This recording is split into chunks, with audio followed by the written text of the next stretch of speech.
बेला dealer truck association के अध्यक्ष राकेश गौतम ने न्यूज प्लस 21 से खास बातचीत की। उन्होंने जानकारी देते हुए बताया कि वर्तमान वर्ष 2023 के अंत में काफी विवाद से भरे होने पर कहा, जहां 4 बर्तन होते हैं आवाज वही होती है और बीटीओ में किसी तरह कोई विवाद नहीं है। बीटीओ सदस्यता प्रमुख संस्था है, सदस्य का निर्णय सर्वोपरि होता है और सदस्यों के निर्णय से ही मैं संस्था के अध्यक्ष के पद पर बैठा हूं और पुरानी कमेटी की जांच हमेशा होती है। बीटीओ रजिस्टर्ड संस्था है और 1990 से चली आ रही है। 108 सदस्य से शुरू हुआ था और आज 800 सदस्य हैं। वाहनों की संख्या 1200 से अधिक है, लगातार प्रगति कर रही है। हम जनता हित में अनेकों कार्य कर रहे हैं। एम्बुलेंस सेवा क्षेत्र के लोगों के लिए उपलब्ध है, हजारों लोगों को रोजगार उपलब्ध करा रहे हैं। वहीं सड़क की दशा पर पूछे गए सवाल पर राकेश गौतम ने बताया कि हमारी 2016 से अंडर लोड गाड़ियां चल रही है और लोड कोई गाड़ियां नहीं चल रही है और सड़क की जो दुर्दशा है वह शासन को चाहिए कि शीघ्र सड़क को वहां की भार क्षमता के अनुरूप बना दे, जिससे आने जाने में दिक्कत न हो और साथ ही शहरों से बाईपास सड़क का निर्माण भी स्वीकृति शीघ्र हो, जिससे शहर वासियों को कोई भी दिक्कत न हो। जब तक खदान रहेगी तब तक वाहनों से ट्रांसपोर्टिंग होता रहेगा, इसलिए शासन से आग्रह किया गया है कि सड़क अतिशीघ्र बनाकर क्षेत्र की सुविधा में विस्तार किया जाए। वहीं वर्तमान समय में लगभग 152 वाहनों को सदस्यता से बाहर किया गया है। उस पर पूछे गए प्रश्न पर राकेश गौतम ने बताया कि उनके कागजात अनकम्प्लीट होने के कारण हमने उन्हें बाहर किया है और जांच कमेटी बैठाई हुई है। वह अपने कागजात दुरुस्त करा कर पहुँच रहे हैं, उसकी जाँच की जा रही है। यदि वह स्थानीय होंगे और डॉक्यूमेंट पूरे होंगे तो उन्हें सदस्यता दी जाएगी। सदस्यता पर पूछे गए सवाल पर अध्यक्ष राकेश गौतम ने जिले का निवासी हो और किसी नौकरी में न हो, उन्हें ही बीटीओ प्राथमिकता देती है और देगी। क्षमता के अनुरूप ही सदस्यता में वृद्धि होती है। यदि लौह अयस्क का उत्पादन और मांग पर सदस्यता निर्भर है। वहीं बीटीओ अध्यक्ष राकेश गौतम नए साल में सभी सदस्यों को सामूहिक हेल्थ इंश्योरेंस का तोहफा देने जा रहे हैं, जिससे सभी सदस्यों को 5 लाख का हेल्थ इंश्योरेंस होगा, जो स्वागत योग्य है। बेला डीलर बचेली से फकरे आलम की रिपोर्ट।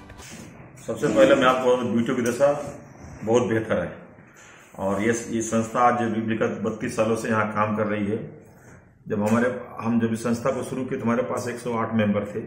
आज हमारे पास 700-800 मेंबर हैं और 1100-1200 गाड़ियां हैं। हम उत्तर प्रगति कर रहे हैं और साथ में हमारे जो लोकल जनता है उसके लिए हम कुछ न कुछ काम करते हैं। एम्बुलेंस हमारे पास है, एम्बुलेंस से लोगों की सेवा करते हैं। और रही बात जो बोले कि विवाद तो जहां पर 4 बर्तन रहते हैं वहां आवाज आती है। कुछ समस्याएं हमारे साथ भी थी तो उनको हम लोग इंटरनल मैटर है ठीक कर लेंगे अपने आप बैठ के। निर्वाचित कमेटी को हटा करके जो जांच की जा रही है उसका निर्णय कब तक आ जाएगा? नहीं, किसी को देखिए, आपको मैं बता दे रहा हूँ, इस संस्था में सबसे सर्वोपरि हमारा सदस्य होता है। सदस्य ही सब कुछ तय करता है और समय समय पर सदस्य को जब भी लगता है कि जो लोग चुने गए हैं उन्होंने अगर सही ढंग से काम नहीं किया या उनको लगता है कि ये काम सही नहीं कर रहे हैं तो सदस्य लोग ही उनको बदलते हैं।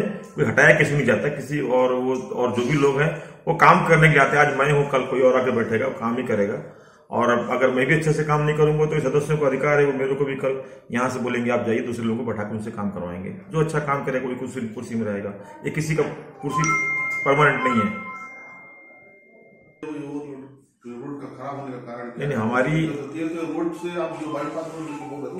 नहीं, हमारी जो गाड़ियां हैं आज 2016 से लगातार अंडरलोड चल रही हैं।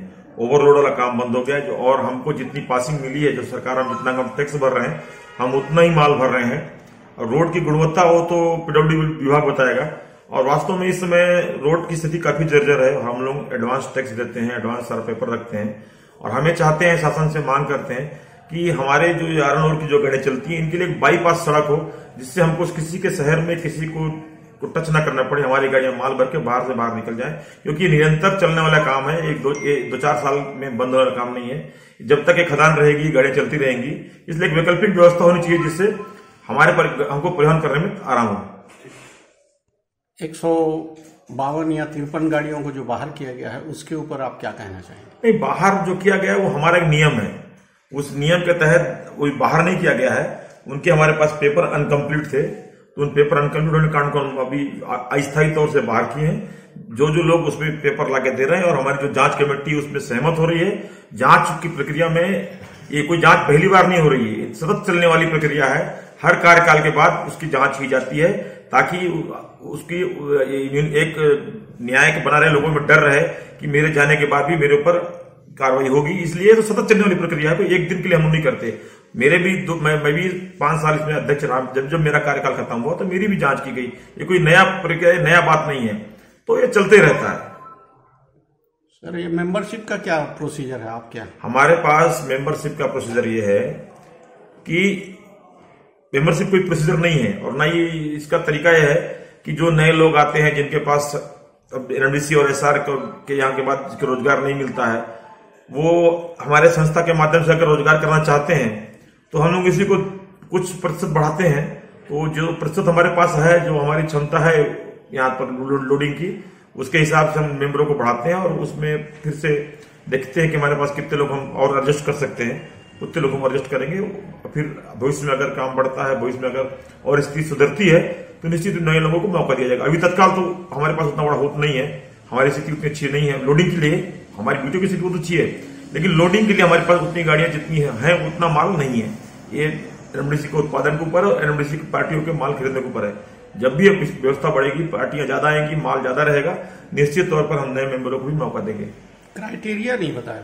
क्राइटेरिया हम कैसे बता देंगे? तो क्योंकि हमारी जो क्षमता आज है ना, हमारे दोनों बचेगी और किंदुल मिला के हमारी डेली में क्षमता जो एनएमडीसी की गाड़ी देने की वो 300 है, और हमारे पास अगर उस रेशियो में अगर हम जाते हैं तो आज हमारे पास 1300 गाड़ियां हैं, तो 7 दिन में 8 दिन में नंबर आ रहा है।